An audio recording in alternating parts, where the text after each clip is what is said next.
One.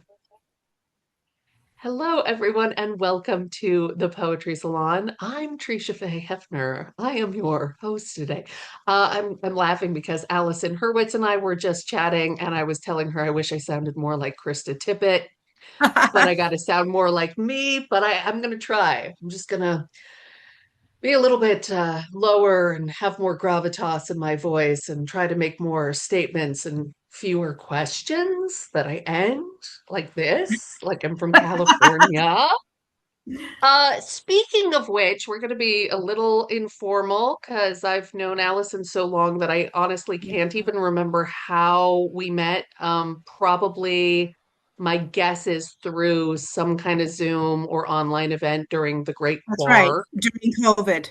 During COVID, Yeah, you were still in Costa Rica when we met. yes, yeah, I was still in Costa Rica, and I know by the time I moved to North Carolina, I knew you, but I don't think we had met in person, but I knew That's of right. you, and so you were one of the people that I was like, hey, I have an in-person friend now that I'm here. So that's the very informal introduction to Allison Hurwitz, that I've known her through the magic of the internet and probably some mutual poetry friends, for at least 4 or 5. God, it's been that long. Wow. Since COVID. So Um, yeah, 5 years, almost six. Yeah. Many Christmas. Wow. Gosh, Yeah. time is flying so fast. Her more formal bio though reads like this. Allison Hurwitz. Allison Hurwitz is a former cellist and dancer who now finds music and movement in the written word. She has been published in The Shore, Gyroscope Review, Swim Every Day, Anti-Heroin Chic, South Florida Poetry Journal, Rust and Moth, River Heron Review, South Dakota Review, Sky Island Journal, Thimble Magazine, Vox Populi, and others.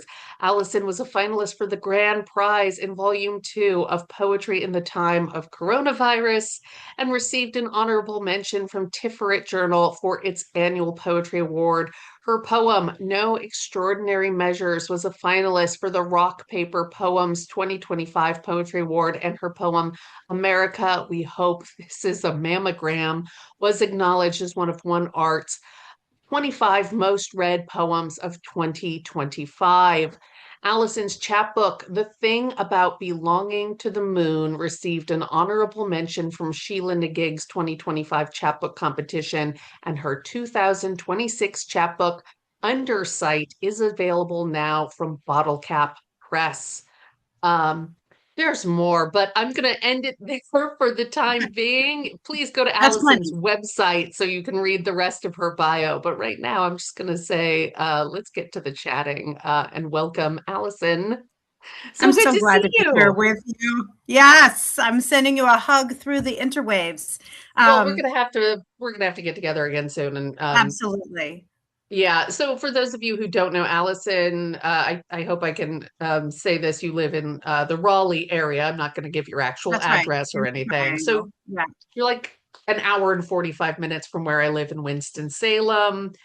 And I've been able to meet you in person, and I've been able to see you and hug you and, and know that you're a real person with a corporeal presence and not just a floating face on the Zoom meetings. Which is always nice to find out, right? It's been so strange. And yeah, and you and I did not coordinate this in advance, but we both wound up wearing blue, and it continues my tradition of following in your footsteps because I've also got We the pixie cut, very similar to yours. I think we're going with the flow here. Yeah, So clearly. exactly. Yeah. So it's very fun when I get to talk to people who I already know, because I do know some about you and some about your backstory.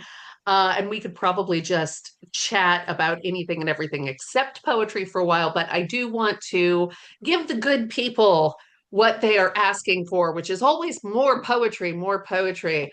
And we'll talk about life through poetry. I wanted Absolutely. to ask just a little bit about Undersight, which came out from Bottle Press. And also, I know you have a chapbook that was an honorable mention with Sheila and a gig. Is that getting published, or is that just something you got to put Not on your yet. bio? Not yet, but I'm hoping that if I keep trying, it'll find its publisher. It's one of those ones that I put on the back burner to work on Undersight, and then I'll bring it forward and bring it to a full boil, hopefully, now that Undersight is out in the world and I don't have to think so much about last minute edits for that one. Absolutely. And I'll just say this. I love giving away good ideas because I have lots of good ideas and way more good ideas than I have time to execute them. But I've been saying this for years. Like there's so many poets who get a chapbook or a book, it's an honorable mention, but if it's not the winner, it doesn't get published. So you got to put it on your Right. bio, but then people like me read them, the bio, and they're like, oh, this looks like an interesting book. I want to go get a copy. Oh, it's not Yeah. available anywhere.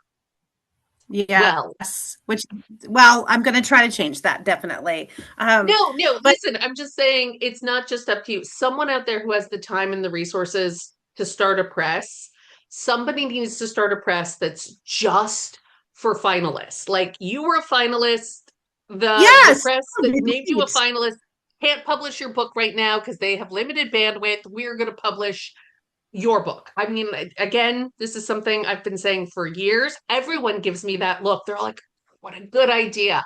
But I don't have the time. So listen, if you're out there and you have the time and you want to start a press, like, please take that idea. It's yours, it's free.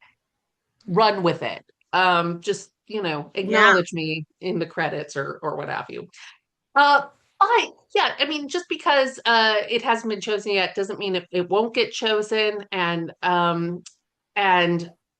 we're going to talk about the book that was chosen by Bottle Cap, Undersight. And before I ask you to read the poem that I most want to discuss with you, I'm wondering if you could say a few words about, in general, what is the theme of this book? Absolutely. So this book is written um, to come to terms with my own experience being a person with ADHD, but who was never diagnosed, because often girls who didn't have hyperactive type ADHD were never diagnosed, especially since those of us who are Gen X, there just wasn't as much focus on girls. If we weren't being Yeah. disruptive in class, then there wasn't a problem. According to the people who were on the outside, of course, there was a very real and persistent problem on the inside. Hmm. I didn't really understand the way my own brain worked fully until I had children, and I saw the same kinds of processes and dilemmas and challenges coming up for them. And in the process of getting them diagnosed, I had to fill out a lot of questionnaires. And of course I was answering for them, but then I was looking and I was like, oh no, that's me. That's also me. That's also me. And it was going down the list, and I felt like um, I was feeling seen in some ways for the very first time in a very clinical sense. And Hmm. I thought, okay, this is really important. I need to delve into this, but also in order to fully uh, inhabit my children's understanding of the world and share it with them, I felt like I really needed to take some time and dive into words to try to understand what it was like for me, because Um, I felt like there was only one way for me to really come to terms with the differences that don't appear on the outside, but that are so very, very clear on the inside. And that was to be able to translate some of it into language that would help them understand themselves, but it would also allow me to understand myself and the ways that yeah. my brain experiences the world more deeply. And there's a lot of pain involved in this, because in some ways, I wish I had had this information a lot sooner. I think I carried a lot of shame throughout many years of my adult life for things like not being able to stay focused during math class, because it wasn't a passion of mine, and I just struggled mightily with it. For things like having a lot of trouble waiting to be called on because I had such a good Mm, idea and I wanted to share it so badly, and it was like a physical pain to wait for the teacher to acknowledge me. And so I had trouble with impulsivity. I had trouble with focus. But I also was the child that could vanish into a book, and you could tell me 25 times that dinner was ready, and I would not hear you until I got past the denouement and I knew what was going to happen at the end. wow.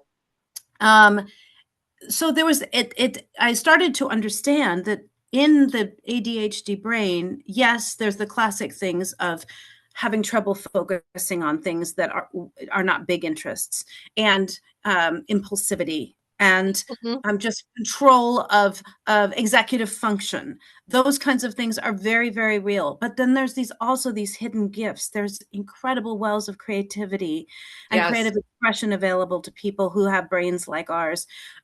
There's also a deep kind of focus and flow that occurs really magically in people with ADHD brains. That is not to say that people who are neurotypical cannot access that same kind of deep focus, but it is a Absolutely. Yeah. state that we slip into without even realizing it often. And especially when I'm writing poems, actually getting Hmm. into that flow state um, it's really magical for me. And I wanted my children to see that this is not just something that they're going to have to struggle with their entire lives. It's also gives them these real, very real and very powerful gifts for Yeah. navigating their feelings, navigating their understanding of other people, and allowing them to grow an outsized share of empathy for others who may also be struggling below the surface. And so Yeah. Undersight came out of that deep desire to be an advocate for my children and for all children who struggle with differences that are not readily perceptible to the eye, but are absolutely true to their very beings. Can I So that's can I ask a personal question? This might be a really personal absolutely. question. Uh, did you get good grades in school? Oh, I got excellent grades in the things that I was interested in, like English, Yes. Yeah. social studies, any kind of like I took an AP psychology class, loved that. Wow. Math, no. And No.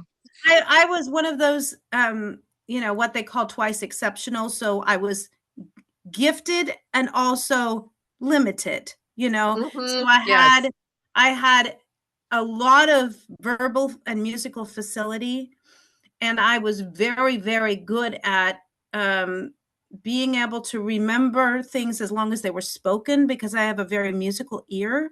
So Mm. languages were easy for me. Give me a math problem or doing a chemistry problem, trying to do something that required very exacting attention to detail in a specific order that had to be replicated in the same way each time. And I was a floundering mess. Yeah. And I had so much shame because most of my best friends were high achievers across the board. They got good grades in everything. And here Mm. I was in advanced placement humanities and remedial math, and Yes. didn't know why my brain had so much trouble with those kinds of things. So coming into this awareness now in midlife, or I would say I started realizing, my first son was diagnosed when he was in kindergarten and first grade. Um, Mm.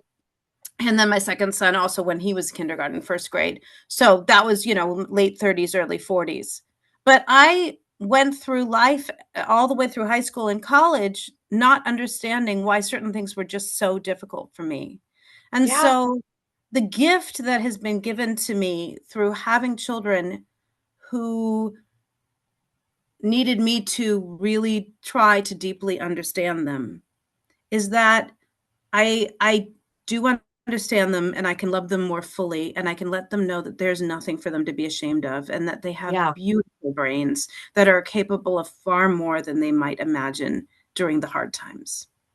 Yeah, that's lovely. And a lot of that resonates with me, but also with other people I have heard. I've heard a number of people telling me that they were diagnosed later on in life. And for women, most women don't get diagnosed until later because we're not causing problems in the classroom and we tend to be Mhm. okay at our grades and getting decent Yep. grades and things.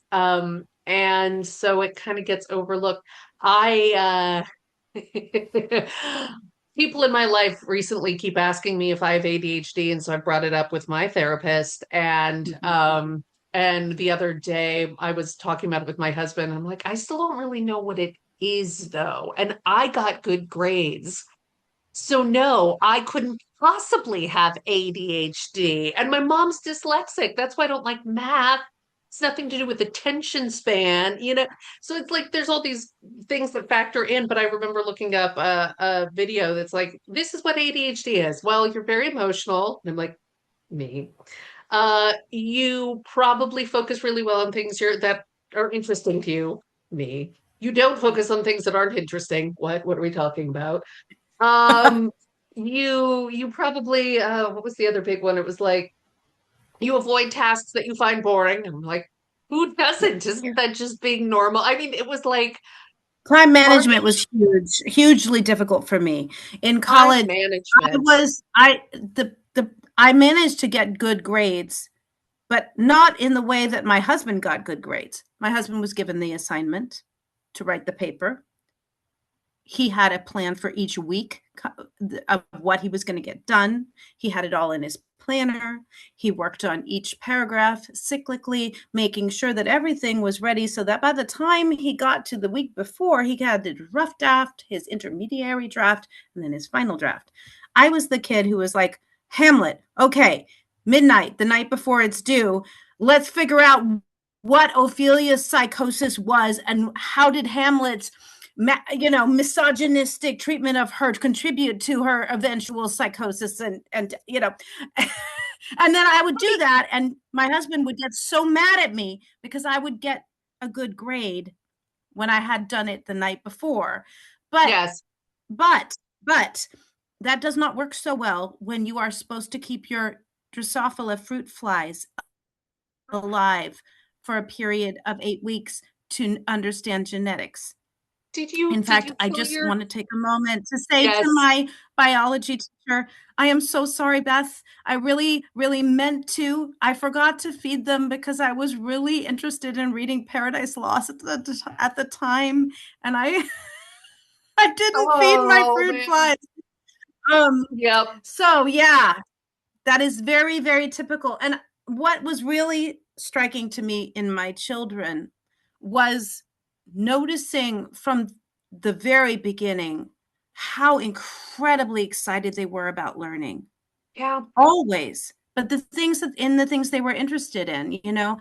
I have um, two children who are very similar to me in different ways, but they're both Mhm. very creative and they're very involved in the humanities. Thank goodness they both don't struggle with math in the same way that I do. But put my younger son in a room and ask him not to interrupt anyone while they're speaking.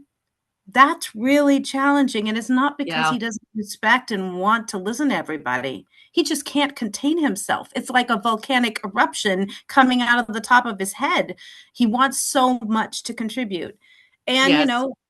so both my kids were the kids that sometimes the world was way too much. They also are incredibly empathetic and very sensitive. So if somebody around them was sad or having a bad day or was Mhm. being bullied, God forbid, they would be in the middle of that fracas immediately, being an upstander and maybe getting beat up. That happened a lot.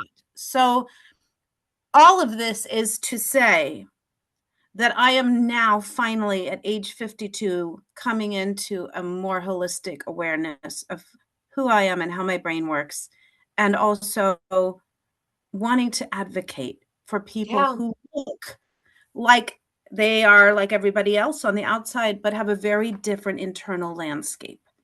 Yeah, and I think Part of the reason that I started looking into this more is because you and a couple other poets have brought it up to me that they've got later on in life diagnosis. So good for you. You're definitely bringing those conversations and probably to places where they're needed because I have a theory that I think is a pretty educated theory that a lot of people who go into the arts and the humanities probably have some level of ADHD or, different way of looking at things. And in a place like poetry, for example, it's not only Absolutely.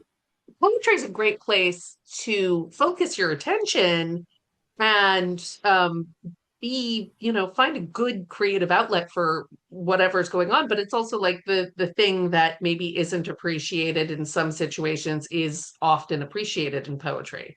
We Absolutely. want, Like free association, like yes, connecting two seemingly completely disparate thoughts and finding the interlinkages that maybe allow us to understand a narrative through line, for example. yeah, That is yeah. something we do, when we go to the grocery store, although I do, and I know you do. um, it's all about the avocados, after all, isn't it? I also have to say for people who aren't me and Allison, we were supposed to have this conversation last week, but we had had a misunderstanding about what day and time works. So like last week at this time, you were texting me or messaging me and being like, "Are we supposed to meet?" And I'm like, "Yes, we are." But I didn't realize that until just now. So let's get, you were very kind. You were very kind. But I mean, that's just such a consistent thing that happens with me. And I'm like, I feel like every time I do that, I have to call up my therapist. Be like, I don't have ADHD. Maybe I do. Maybe I don't understand it. Maybe I need to understand it better. Well, I Um, think one of the things that I've learned recently, I've read a lot of books about ADHD, and there are lots of, it's a spectrum, just like when you talk about people on the spectrum, there's a spectrum for ADHD as well. yeah. And there is a, um, a, a tendency for people who have a lot of these traits, but maybe don't have a clinical diagnosis. There is another word for that, which is Mhm. VAST, which is variable attention sensory trait. I And heard that. is like Yes. the light version of ADHD. It's not enough for a clinical diagnosis, but it is having a lot of these traits. And the more that we become connected to our screens and to the digitized world, the more people are going to start presenting with these kinds of challenges, because the way that we are being fed information is in shorter and shorter chunks, and we Yes. are getting addicted to getting that new, like, push the button Dopamine, and get the dopamine, dopamine, dopamine, exactly. dopamine, And so dopamine. we are cultivating brains that are becoming more and more like those of people with VAST or ADHD, Yeah, because of just the way that we are living in the world now. So I yeah. think this book can be not just for people who actually have ADHD or have children who have ADHD, but for anyone who's dealing with the onslaught of information and connectivity that makes us feel like we are perpetually distracted and trying to get to what is most meaningful in our lives. And also challenged by just the way that information is disseminated Yeah. and brought to us. I feel like we're always in an onslaught of interruption. So it's wonderful to get a chance to sit down and talk about poetry, which is for me, a way of helping myself find deep focus and Yes. meditative state. And Well, thank it you. really brings me back to that. I thank you so much for bringing that up because I realize I think we've been talking for like 25 minutes without even reading a poem yet because we're both very creative and have a lot to say on the subject. So this is a good point. Let's start with the what I would say is probably the poem that's probably required the most amount of focus, which is that you have a sestina, and I'm going to have Yeah, there we go. I'm going to ask you to read it, and folks can read along because this is in Vox Populi. So Allison, go ahead and Absolutely. give this a read. Yeah. I'm happy to. And before I start, I just wanted to say um, the thing about a sestina that I've found really applicable to ADHD is that it's very obsessive. It keeps returning to the same things over and over again. And there is a certain code that is required in terms of, six stanzas, six lines each, six words repeated, and then the envoy at the end with all six words, two per line at the middle and the end of the last three lines. So it's got a whole code that you have to kind of crack. And I thought for me, this really reminded me of the way that my son's brain works. He is Mm, he gets, we call it hamster wheeling, but he gets pulled in to whatever process he's in. The other thing I wanted to say is that I wrote this poem partly in honor of a children's book that was his very favorite children's book when he was mhm. little. And it was called The House in the Night. And I just want to call it out. It's a book by Susan Marie Swanson. It's a Caldecott Medal winning children's picture book. And the illustrations are incredible. They're like scratchboard illustrations, like with the black background, and it looks almost like a woodcut. And those are by Beth Crumbs. So I highly recommend it. And this was a book that he absolutely loved, wanted me to read to him every night. And then he got much more sophisticated in his reading taste. So now I'm going to read this, and just know that you can look that book up if you're interested. Submerged. The book door opens, and he is sucked into a fluid wheel. Once within it, there was only wind and ride and journey, turning pages, a spill of filigreed calligraphy, rhythmic symbols on repeat, while a grackle in the manuscript illuminates the word again, then arranges acorns, eating kernels on a tree-lined road that's traced in shadow, a chronicle with crenellated edge, the sense of water's rush and ebb, its passage. If I dip my hand, I'll sense the story run across his skin, his mind a moving wheel that cannot stop its circling, bearing down the road with grackle wings, a story leafing past each turning point as he adjusts, finds a horse to ride his own attention. Again, the arc of narrative braids strands of his awareness to repeat that soft, serrated sound of rifled pages. Repeat and let the consonants converge and ruffle into wings. Sense imagination flexing as the characters rise and riddle, rest, again assemble. They speak, he bends his body close. Each word a wheel that brings him nearer to conclusion with its turning. In the rising action, he becomes the solitary figure on a road upon which loaded metaphors cart their synchrony, a road which twists in varied revolutions, a convolution on repeat, a man who rides his horse at gallop through each turning. I could call forever from the edge of story. He would sense nothing but the pounding of his heart. If words could wheel his skin, he'd be marked by their foreshadowing, would again return to where the grackle lifts, launching its racked cry again into the air. A bird of prey, a spill of feathered ink along the road which veins its red clay lines. The larger bird retreats to wheel and orbit, while the rider pauses, shades his eyes. He could repeat the litany of wind, the jostle of the shadow, the sorrow he can sense, awake or sleeping. He, the journeyman adventurer, who turning sees his story spread and billowing behind him, a hero turning into darkness. Or perhaps the carmine ink of injured bird again returning to his wrist, a bit of inner twist inside its beak.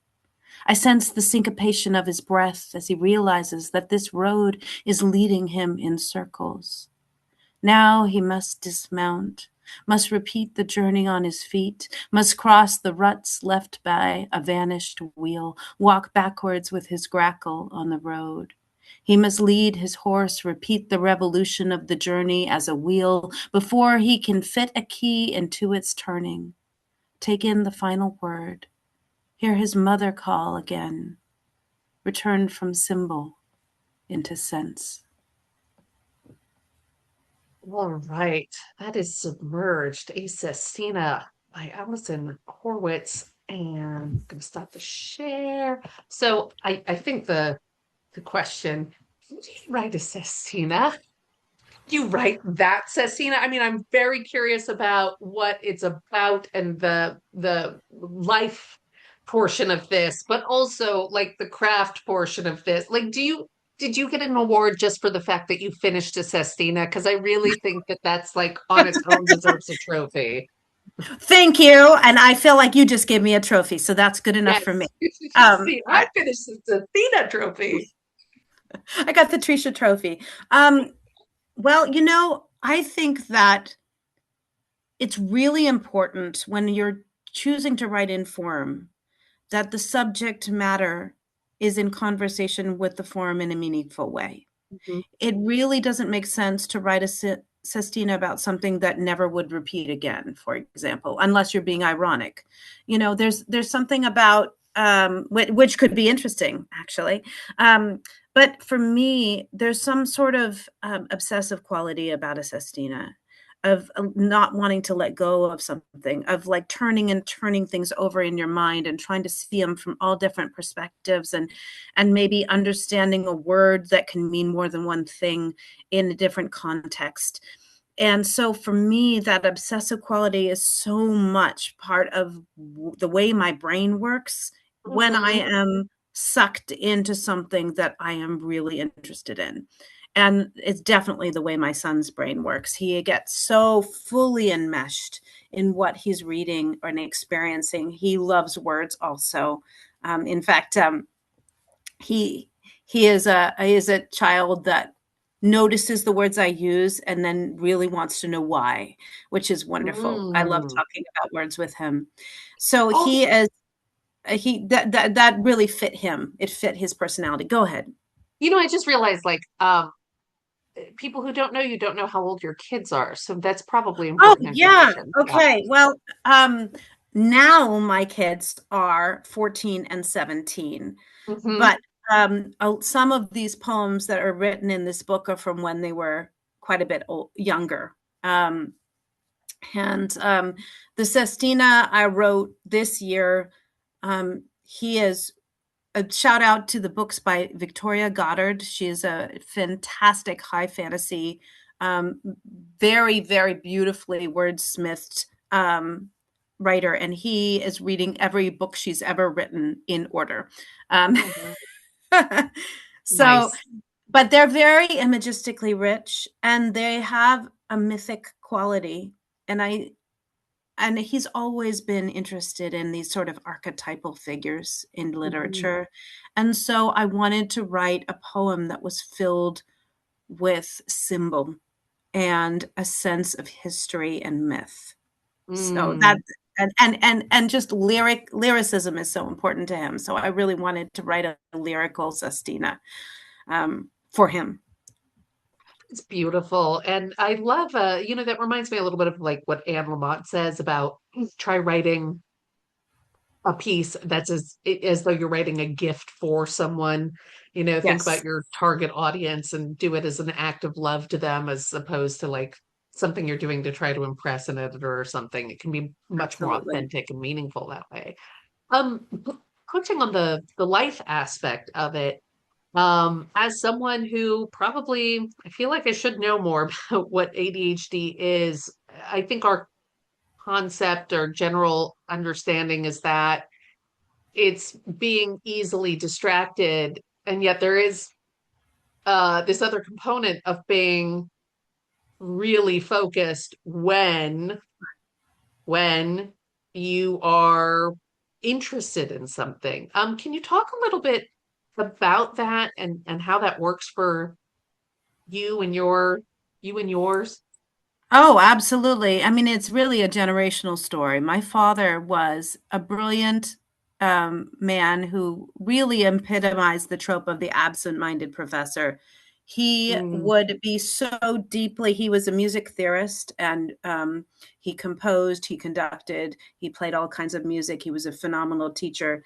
And when he was really focused in on something he was working on, nobody could get through to him.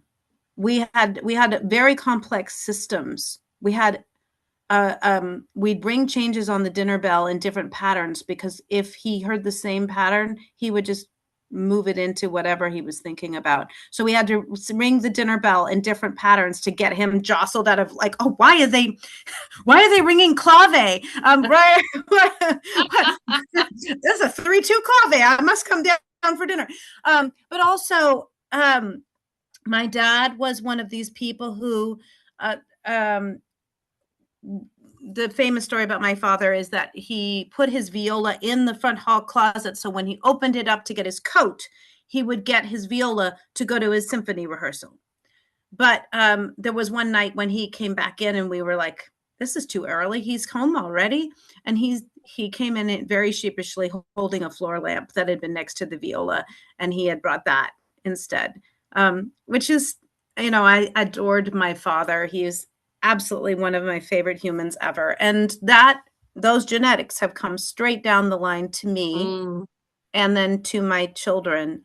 So what I would say is, um, for my son, when he is interested in something, he goes into sort of an alternative dimension.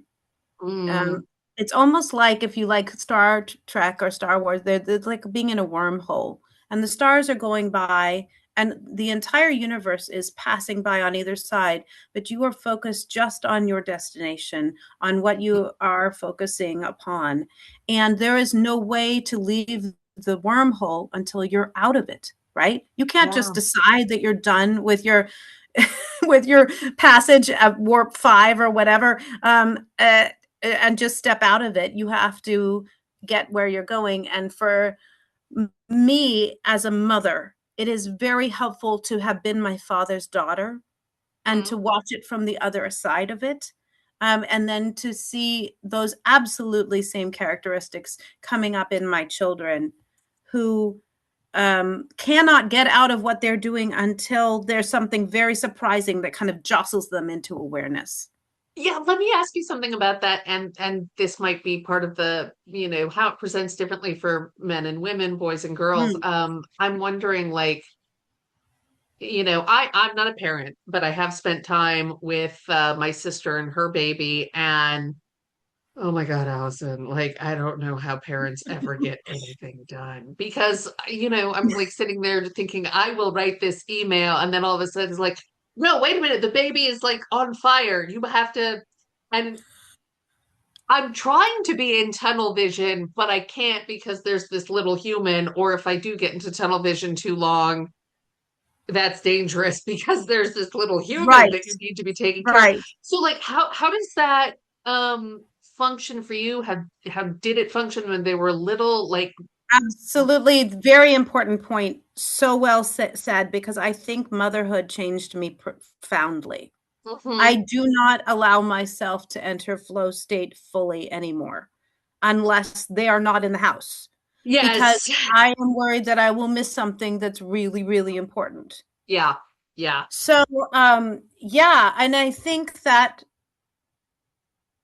there's also, to some degree, when you're a parent, you are multitasking constantly. And just like any other skill, it's built through practice. Mhm. So I've learned how to juggle my words. I've learned how to juggle my time. I've learned how to juggle, child number one who needs a ride to such and such an event at 5 minutes after child number two, is feeling sick and needs me to come pick them up right now. And then there's always like, and we're out of milk and we need more cereal, and, and, and. Yeah, Um, so so this is constant. like, this is so educational for me. I hope this is interesting for everyone else too. But I'm wondering, does that ADHD brain then help when you are a person who's surrounded by so many tasks that have to get done? Actually, it's a Yes. superpower Okay. because Okay. Okay. we're Good. quick change artists. ADHD people can change track really fast. Hmm. It's the oh, Hmm. there's a squirrel response, right? So Yes. if if if my child needs something right then and I have to go get it, then I can do that. If somebody else needs me to help them right there, like help them figure out what's the right word that I want to use to describe this emotion that I'm having, then I can do that. I can also be making the grocery list and all of those things. The thing that I will say, though, is that deep focus is a very different state than Yeah. the juggling flamingos, which is my normal state. Um, I would say that deep focus, there's a stillness that I enter, and I wanted to convey in this poem specifically what it's like to fully enter a literary world. And Hmm. when characters become so real that you disappear into them, and that there is no boundary between you and the protagonist of the story. You Hmm. fully become alive inside the book. And that is a real gift. That's a wonder. Yeah. That's where magic is real and truly exists, is in the act of fully dissolving into a book. Well, I think this is a good question to ask. How are you managing to write poems these days? And because Sorry, not laughing at you, but no, it's crazy. no, no. Because the kiddos are 13 and 17 at this point. So I 14, imagine, 14, 17, yeah. oh, okay, yeah, 14, 17. So I imagine at this point, like they're at school, you must have some free time during their school hours when it's possible. That is the only time when I write, is when they're at Yeah, school. But today, for example, they're both sick with a respiratory virus, and they both needed things pretty much every 5 minutes. And our yeah, house is built on several floors, so I was going up and down the stairs. I got my cardio in today, yeah, yeah. bringing. But there, and I have children who are very specific in their requests. I would like lentil soup and I would like an orange, but I would like you to start the orange for me, but I don't want you to peel the whole thing for me because I want the feeling of accomplishment that comes with peeling the orange. And also, I've read that the white part of the orange has more nutrients in it than just the peel. And so I have a specific method I'd like to use. That is my younger son. Um, and it's very Harry Met Sally, I actually. was If just thinking, this is like when Harry met Sally. That's a great my kids analogy. are absolutely that I told my older son, you have to see this because you will understand yourself so much better. Yes. But I think that any mother who manages, I'm looking at all of the mothers out there and all the parents, regardless of gender, anybody who is a caregiver, who is trying to raise children at the same time as they're writing, you are amazing.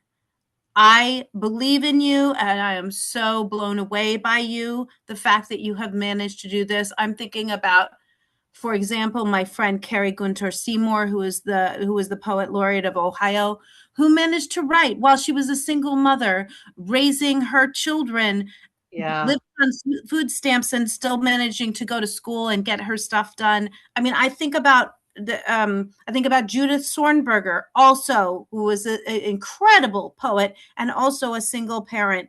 And I am not a single parent. I'm very lucky that I have a partner who comes home Yeah. at the end of the day and doesn't just sit down, but asks, "What can I do to help?" Which is That's really amazing. wonderful. Oh, oh, I had a pin in a thought from like 20 minutes ago. You said, have you known your husband since high school? College, actually, we met when I was 19 and he was 18. So yes, he is a little bit younger. And he looked, um, this is funny for those of us who are literary nerds. I was a big fan of Lord Peter Wimsey, Dorothy L. Sayers, those mysteries. And he looked like the specific actor who played in the mystery series on PBS, who played Hmm. Lord Peter Wimsey. And I had a gigantic crush on that actor. Um, Adorable. so he looked like my favorite classy detective. So of course I had to talk to him. And yes, we've been together since 1993. and married since 2000. Congratulations. Yeah, because Thank you had mentioned something about your style of finishing an essay versus his. Oh my And goodness. Scientist. He does cancer research. So I have always been attracted to people who are intelligent in ways that are very different from my mhm, own brain. And so I love the way he can analyze, and I love his organizational skills. I love the intricacy of the way that he deals with problems and thinks about possible solutions. And I also don't understand how it's yeah, possible for yeah, someone yeah, to work yeah, that yeah, way. yeah. Very, very, very, very similar. I mean, when I talk to people, and I have some good friends and I've had some therapists who like listen to someone speak and then they're quiet and they're letting you know that they're waiting for you to finish your thought and they'll process it for a few seconds and then they'll respond. And I appreciate that. And I have those friends and I seek them out and I love them. But I don't understand. I'm like, I gave you 3 or 4 interesting topics that you could have piggybacked on in the last 30 seconds. The patience to let me finish my monologue before you start talking yourself. It's just like, am I boring you? You haven't had anything interesting to say as a response to my idiotic rant about mushrooms. And it's taken me a while to realize, like, you have a different brain. And who's to say which one of us has the better functioning brain? It's just, Oh, I don't it's think there is different. anything. There's no such Yeah. thing. Yeah. Yeah. I mean, who is it that says that we're the outliers? Like, what if we're actually just fine and everyone's just different? Everyone's just a little Well, neurotypical, I neurospicy. think really it's important that we stop pathologizing difference. I Absolutely. think we need to just say we're celebrating the diversity of all these different ways of interacting in Hmm. the world, and there's richness there. And I guess Yes. that's one thing I wanted to bring forward in this book is to Yeah. say that yes, this is really challenging, especially the way that we educate our children is not conducive to people with brains like those of mine and my children. But there is also magic there. There is some Yeah. really beautiful gifts. No one enjoys a taste, a sound, a scent like my children do. No Mm. one is moved by a performance the way my children are. Hmm. No one Hmm. starts crying because they hear an incredible chord resolving to a perfect cadence the way my children do. Are your So, kids up for adoption? nope, I'm keeping them. But Allison, that is a really perfect segue now to the next poem. And once you read it, people will definitely understand why I need to figure out how I get back to The Butterfly House, which was published in Rust Plus Moth, which is one of my favorite publications. And yeah, so I'm when happy I to, was if you want, I can screen share. Um, I've if got it. oh, you got it, you got it, you I've got it. got Of it. course, you I've got it. got it. It is. Just Okay. prepared. So, would you like me to tell you a little bit about the context of this poem, or should I read it first? Read it first and then give us a little backstory, if you Okay. would. Yes. In the Butterfly House. From double vestibule, we enter jungle. Vines bloom their saturated glorias. Fire spike, lantana, jatropha tree, pagoda flower. My son cannot understand why other visitors won't whisper. How could they enter and not see the cathedral?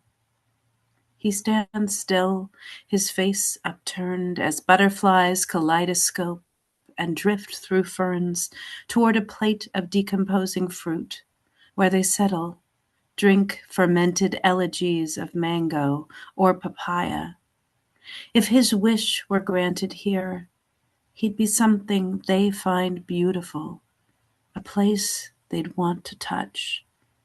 He watches a girl lift up her face, a blue moon coming close to skim her hair. For 40 minutes more, he tries to turn himself to tree, tries to twine to vine and root. I will a butterfly to him, but not even one comes near. His face falls as a field trip jostles, whoops, and calls. Yes, I want to say. This, the way we wait for what may never come. I stay silent. If I brush the edges of his sadness, it might steal his chance at flight. I think of all the times I've tried to breathe myself to branch, hoping that a poem might alight, might show me outer wings with eyes of owls until they open, luminous. I know that ache of being close, but never near enough to catch what flutters in periphery, the winged shape, the moment, that trembled resonance of light. Mm. Lovely, lovely. So yeah, you can tell me now a little bit about the backstory, but I wanted people to hear the poem before they got any of the context. So now that Yeah. they know what it is. Well, I think highly sensitive kids often have this feeling of awe come over them in such a way that it's very all-consuming. Hmm. And often, for those of us who feel things very, very deeply, we feel very out of place and almost exposed when we're in like a field trip, for example, where there are lots of other kids who are being kids and enjoying it in their Hmm. own ways, but not with the kind of level of soul movement that happens sometimes to children who are very, very sensitive. And in the case of my son, we were at the Durham Museum up really close in the triangle. They have a butterfly house at that museum you can walk through, like many natural history museums where you can go through and be with the butterflies and be in a closed kind of orangery or conservatory area. And this particular one, he was just absolutely transported the moment we walked in. And there were some gorgeous butterflies there. Um, I remember, a brilliant blue one with iridescent wings. And for him, it felt like a sacred space. It felt absolutely holy to him to be in the presence of that kind of beauty. And he had seen other people having butterflies land on them, especially this little girl who had a butterfly land on her hair. And he wanted that so badly. And so he waited and he Hmm. stood there for a very long time. I had my husband, my other son, go do something else, and I waited with him because he could not move. He was so longing to be chosen by something beautiful. And it just didn't happen. Hmm. And it's one of those moments of absolutely engulfing grief Yeah. as a parent to watch your child hope that something transcendent will happen for them, and then it doesn't. But I was so aware that that is the way it feels sometimes when you're trying to find the words and you're hoping that a poem will come. Hmm. And sometimes it comes and it's like a huge beneficence, it's a blessing, and it feels amazing.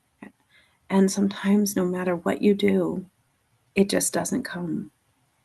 And I wanted to be able to convey the depth of that experience for him and for me Yeah. watching him, because the most important thing was for me not to get in the way of that experience, because he needed to learn that sometimes the thing we hope for and long for won't happen. And Hmm. then we have to learn, how do we continue? And I will tell you, there's a really nice postscript to the story, Yeah, which I is know. I want to say it. The Did he next get his butterfly? time we went, Uh-huh. um, one did land on him and it Oh, stayed good. on his finger. And I have a picture of that butterfly on his finger and the look in his eyes. Oh. Like the best thing ever. This is so wonderful, and I don't know if you know this here. I'm going to be slightly risque here, but this is my Oh, tattoo, my wow. blue butterfly nautilus tattoo. So, I mean, listen, if you want to get my attention, just mention a butterfly, something with a butterfly. And I know that they can be, some people think of them as cliche, but I don't ever get tired of seeing them in poems, and they're such great wealth of inspiration for poetry. So I'm just like, how do you not, cliche or not, how do you not talk about something Well, like you this know, when it that happens? that you're right. It is a really, I mean, a lot of people say don't ever write about, there's a list of things not to write about in poetry, and butterflies are on that list, along with rainbows and, a bunch Moon, of other things. Yeah. But I think that the moon, the yes, one of the challenges, right, is to say, okay, I am going to write about this thing that I'm not supposed to write about. How can I make it new? yeah, yeah, How can I find a way to talk about something that's ephemeral and transient and so fragile and breakable, and make it a metaphor for the experience of being a sensitive child trying to engage with the world and wishing to be chosen by it, and sometimes just not being chosen. yeah, Um, and so for me, um, I didn't have to look very far. It's not exactly a metaphor when it's actually happened, right in front of it. yes. Mm-hmm, Um, but mm-hmm. also for me, it was like a reverberation of so many different experiences I've had in my life, wishing so mightily to be in the presence of something that I felt was sacred, and Yeah. maybe just not quite getting there in time, or the Mm, place was closed when I got there, or the person I wanted to dance with never asked me. mm-hmm. You know, there's so many times, um, being a professional dancer and a musician before that, there's so many times when the creative process just does not go the way you want it to go. Yeah, And I think the real treasure there is to learn the resilience to keep putting yourself in those situations, even when many times you don't get the desired result. But you have to keep showing up because you never know when a butterfly might alight, yeah. and stay there with you for a while. Absolutely. And one of the things that I encourage people to do this with anything that feels cliche is you've said it, you just take the cliche thing and see how you can freshen it up. Because like I've read a million Mhm. poems about butterflies and I will keep reading them. I will keep writing them too. But I haven't really, and this one isn't really about the butterfly. It's about the child, young adults, and it's about the parent-child relationship, and the butterfly is just kind of the instigator of the poem. Yeah. So it makes it's showing me or using this motif this image in a way that I haven't really seen it before. I don't think I've ever read any poem like this before, and it's making it so personal. And so I feel like anytime anyone asks, can I write about this? It's so cliche. I'll look at the poem, it's editing class and everything, and I'll either say like, um, yeah, don't worry about it. It's fine. It's cliche, but you're doing something new with it. Or I say like, good for you for asking that question. It is. And now your job is like, how do you say it in a way it's never been said before? How is it personal to you? Yes. How is this showing up for you in a way it hasn't shown up for other people?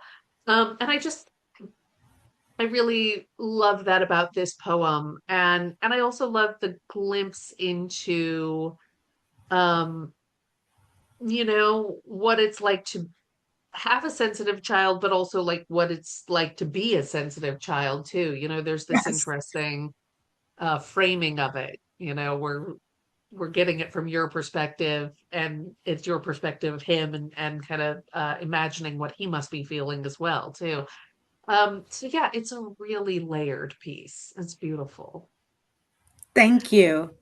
Yeah, It's just you been know, it's such a gift to be able to talk about these kinds of experiences with another person who shares many of the same traits. I mean, yeah, I you know, I think poets tend to draw from a highly sensitive group, right? Because um, we are always vibrating with whatever we feel from the world, and yes, needing to put it somewhere and make meaning out of it.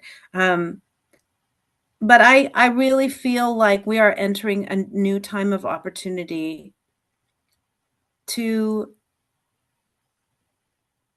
grow our empathy beyond what we think of as, and I'm not saying we as you and I'm thinking the world thinks of as yes. normal range of what we can expect from Mhm. children at a certain developmental stage. And I think it's so important that we be advocates for every kind of child and Yeah, every kind of way of functioning and interpreting experience because it yields such richness, right? yeah, And, yeah. the grief of standing in the butterfly house and not being chosen is also the splendor of standing in the butterfly house and seeing those butterflies who may not choose you, but might at some point in the future. And what Yeah, magic that is. yeah. Um, I have got to go to this butterfly house because obviously, I'm always looking for more things to do around here, and that's one of them. Um, very off the topic, but have you guys gone to the Lemur Center? Oh, I've heard about the Lemur Center. I have Yes. not been to that one, but I loved the lemurs at the San Francisco Zoo when we lived in the Bay Area. We Mhm. always went to the lemurs first and spent Yeah, a lot of so time with them. for those of you who are not in North Carolina or the surrounding, this is one of the things when I look up, like, oh, what to do in the Research Triangle, Raleigh, Durham, Chapel Hill. Like, one of the odd, interesting things about this place is we have like a lemur research center, Which is so which yeah. So we haven't. I neither of us have been there. We can't attest to whether or not it's worth the entry fee, but certainly like that seems like something fun to do, and probably absolutely. yeah, probably inspiration for some other poems. Before we go, I have a question and then I'm going to give you a recommendation. But the question I have is, as you're working on this book and specifically this topic, were there any particular books you were reading to guide your thinking on this topic, or even on the way Absolutely. you were going to Yes. write the poetry? Oh, that's really interesting. Okay, so in terms of understanding ADHD, Hmm. there's a book called ADHD 2.0. Um, and there's also a book called Driven to Distraction. Those two books really helped me to understand the way that my brain and my children's brain work more deeply. Hmm. So there was those books, but then in terms of poetry, the music inside the words to me is as important as the meaning and as the metaphor and the imagery. They all have to work together. And I particularly love really lyric poems. Linda Pastan, um, Eamon Grennan, Frank Paino, people who are very tapped into Jane Hirschfield, people who are really tapped into sound as well as Hmm. sense. That's really, really important. So I have to say, I kept reading and rereading Poetry of Presence. There are two volumes of Poetry of Presence. They are anthologies, and they are about witnessing being present for the beauty of the Mm, world. And I really enjoyed those. Gosh, there's so many. There's too many for me to mention. I that's love okay. your That's poems. They're imagistically rich. I love your book. thank you. And yeah, so there's a lot. The other thing that I've been thinking a lot about, I'm just looking around for my I love this book that you actually recommended to me, Structure and Surprise. I Direction was and like, surprise. this is Yes. a Yeah. great book. Isn't it And so terrific? I went back into that over and over as I was working on this collection to try to keep things really interesting and try to make sure that the structure of my poems was not predictable and that changed throughout the collection. I wanted to make sure I wrote some formal poems. I wanted to make sure, so I have a sonnet, I have a sestina, I have a pantoum, I have a high bun and a burning high bun, and it's a couple others I can't think of off the top of my head. But then I also have a lot of free verse, and I was trying to make sure that each page was a little different from the page that Yeah. preceded it. Yeah. Yeah. Excellent. And so I have two recommendations. If I haven't already recommended Richard Hugo's book, The Triggering Town, he's got he's got many great phrases, but one of them is like you can carry to the page one of two attitudes, either that all truth must conform to music or all music must conform to truth. And a lot of what he Oh, wow. focuses on is the sounds and having the poem make more interesting sounds and being more interested in the sound than the literal meaning, which is something I was very different from the way that I approached anything when I read that book. So I love how Mm, that kind of opened up some new avenues for creativity for me. For you, yeah. it might be like, yes, that is the ocean I already swam in. Thank you. So it might just kind of bulwark some of the things you already know, and it might be enjoyable for you to read. But for me, it was something kind of new and different. But the other recommendation I want to give, and I think I've mentioned this before on the podcast turned YouTube channel. One of my favorite YouTube channels is called Cinema Therapy. And I love it for multiple reasons. But basically, it's Jonathan Decker is a licensed therapist, and Alan Seawright, who is a what does he call himself? A filmmaker who needs therapy. And they're like these two best friends, and they'll watch movies and then they'll talk about like what you can learn about psychology through these characters in the Oh, movies. I know. So yeah. it's highly engaging. It's very good way to learn about psychology and learn about your brain and learn about how to interact with other people in a way that's still very entertaining. And it's also, I feel like, such a good example of like positive masculinity. And they even have this Mm. great episode on like toxic masculinity versus like positive masculinity using Aragorn from Lord of the Rings as an example. I just like it was so perfect. But yeah, the reason I bring it up is they have a great episode on else and ADHD and creativity. Mm. And like I'm pretty sure if I remember correctly, Alan Seawright, who's one of the co-hosts, talks about how he probably was diagnosed with ADHD as a kid. And it's a great way of like looking at the benefits you can have to having what what a lot of people are terming neurospicy, which I think is kind of a Yes. nice way of putting it, neurospicy, personally, I just feel like yeah, we're all different. We're all very different. So I'm like, aren't we all kind of neurospicy? Isn't even being neurobland kind of a form of just being one of the many flavors we cook with as people? Absolutely. Yeah. Why would So, you only want to cook with like salt, pepper, and sweet and low?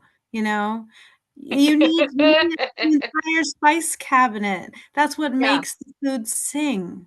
And that's what Yes. makes life sing, having all these different kinds of people in it. Yeah, you gotta have like a nice mayonnaise that's just rich and fatty, and then put it with like a nice sour pickle. And then, Absolutely. which reminds me, we've been talking for a while. It's the dinner hour and I'm hungry.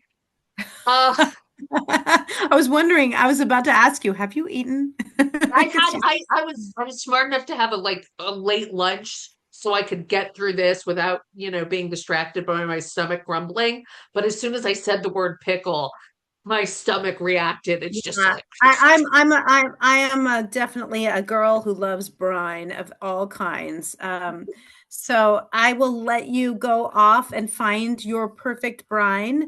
And I wanted to thank you so much for having me. What a joy. I always love talking to you, first of yeah, all, but then same. being able to talk to you about this collection, which is really vulnerable and important to me because I Yeah. want people to love children as they are, Yeah.